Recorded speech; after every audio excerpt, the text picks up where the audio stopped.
معزز سامعین کرام، السلام علیکم ورحمۃ اللہ وبرکاتہ۔ آج سیرت النبی صلی اللہ علیہ وسلم پارٹ 13 لے کر آپ کی خدمت میں حاضر ہوں۔ پارٹ 12 میں ہم نے یہاں تک مطالعہ کیا تھا کہ سرداران قریش نے یہ تجویز بھی پیش کی کہ 1 سال آپ ہمارے بتوں کی پوجا کریں، 1 سال ہم آپ کے معبود و رب کی عبادت کریں گے۔ نبی کریم صلی اللہ علیہ وسلم بیت اللہ کا طواف کر رہے تھے۔ چند سرداران قریش آئے اور آپ سے کہنے لگے، اے محمد صلی اللہ علیہ وسلم، آئیے جسے تم پوجتے ہو اسے ہم بھی پوجیں، اور جسے ہم پوجتے ہیں اسے تم بھی پوجو۔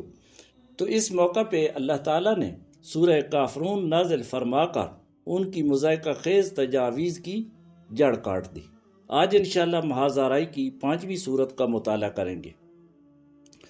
کفار مکہ کی جب ساری پالیسیاں ناکام ہوئیں تو ایک بار پھر جمع ہوئے۔ ابو لہب کی قیادت میں ایک کمیٹی تشکیل دی گئی جس نے اسلام پر کاری ضرب لگانے کے لیے فیصلہ کن قرارداد منظور کی۔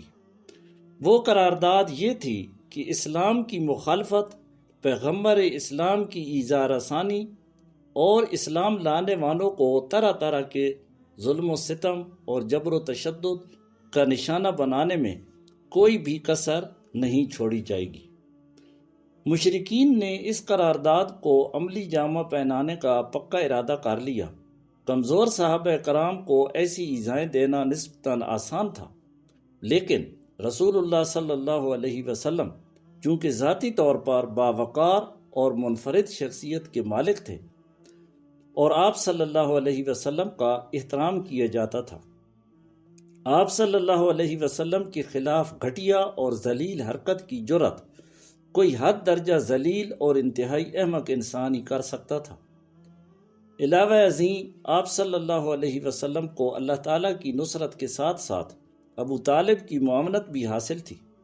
ابو طالب لوگوں میں ایک مقام رکھتے تھے، مگر اس کے باوجود نبی کریم صلی اللہ علیہ وسلم لوگوں کی ایذا رسانی سے نہ بچ سکے۔ ایذا دینے والوں میں سر فہرست ابو لہب تھا، جس کی سربراہی میں مشرکین نے ظلم و ستم کی باقاعدہ تند و تیز مہم کا آغاز کر دیا۔ ابو لہب تو روز اول سے ہی سخت دشمن تھا۔ کوہ صفا پر اس نے کیا رویہ اپنایا، حج کے ایام میں وہ کس طرح آپ کا تعاقب کرتا رہا۔ پھر نبی کریم صلی اللہ علیہ وسلم کی بعثت سے قبل نبی کریم صلی اللہ علیہ وسلم کی 2 بیٹیاں رقیہ اور ام کلثوم ابو لہب کے 2 بیٹے عتبہ اور عتیبہ کے نکاح میں تھیں۔ اس ظالم نے نہایت ہی سنگ دلی اور بغض و عناد کا مظاہرہ کرتے ہوئے ان دونوں کو طلاق دلوا دی۔ عداوت کا یہ عالم تھا کہ جب آپ صلی اللہ علیہ وسلم کا دوسرا بیٹا عبداللہ فوت ہوا تو ابو لہب اس قدر خوش ہوا کہ دوڑتا ہوا اپنے ساتھیوں کے پاس گیا اور انہیں خوشخبری سنائی کہ محمد صلی اللہ علیہ وسلم ابتر یعنی نسل بریدہ ہو گئے ہیں۔ اللہ تعالیٰ نے اس ملعون کے رد میں سورہ کوثر نازل فرمائی اور فرما دیا کہ بے شک تیرا دشمن ہی ابتر ہے، ان شانئک ھو الابتر۔ ابو لہب کی بیوی ابو سفیان کی بہن تھی، وہ بھی عداوت میں شوہر سے کم نہ تھی۔ رات کے وقت آپ کے راستے میں کانٹے ڈال دیتی، بد زبانی کرتی اور آپ صلی اللہ علیہ وسلم پر بہتان باندھتی، ہمیشہ فتنہ و فساد کی آگ بھڑکائے رکھتی۔ اسی لیے اللہ تعالیٰ نے اسے حمالۃ الحطب، لکڑیاں ڈھونڈنے والی کا لقب دیا۔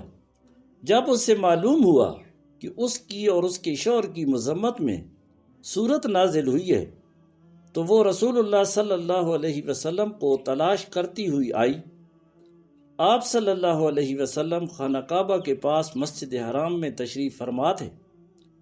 حضرت ابو بکر صدیق رضی اللہ تعالیٰ عنہ بھی ہمراہ تھے۔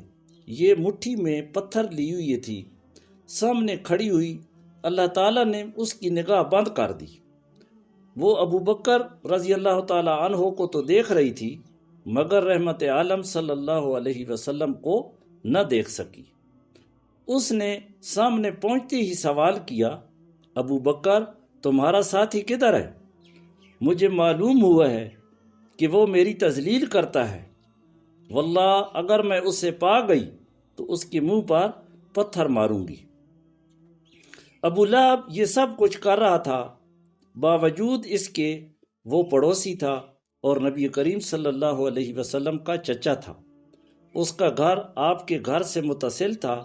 ابو لہب اور دیگر پڑوسی نبی کریم صلی اللہ علیہ وسلم کو پریشان کرتے۔ نبی کریم صلی اللہ علیہ وسلم جب نماز ادا کرتے تو بکری کی بچہ دانی ایسے انداز سے پھینکی جاتی کہ عین وہ آپ کے اوپر گرتی۔ بالآخر آپ صلی اللہ علیہ وسلم نے ایک علیحدہ اپنا گھر بنا لیا، جگہ بنا لی، تاکہ اس میں محفوظ رہ کر اللہ تعالیٰ کی عبادت کر سکیں۔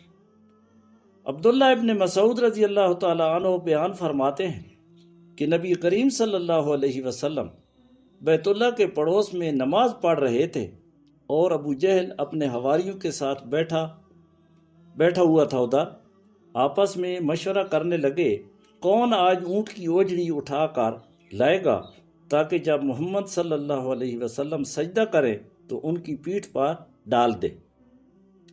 چنانچہ اس قوم کا بدترین انسان عقبہ بن ابی معیط اٹھا اور اونٹ کی اوجڑی لایا اور انتظار میں رہا۔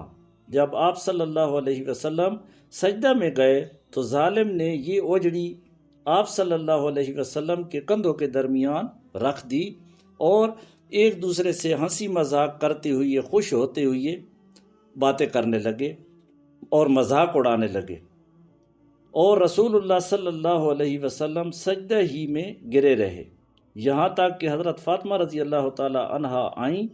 انہوں نے اوجڑی اٹھا کر پھینکی، تب آپ صلی اللہ علیہ وسلم نے سر اٹھایا اور 3 بار فرمایا، اے اللہ قریش کو پکڑ لے، ابی جہل کو، عتبہ، شیبہ، ولید، امیہ اور عقبہ کو برباد کر دے۔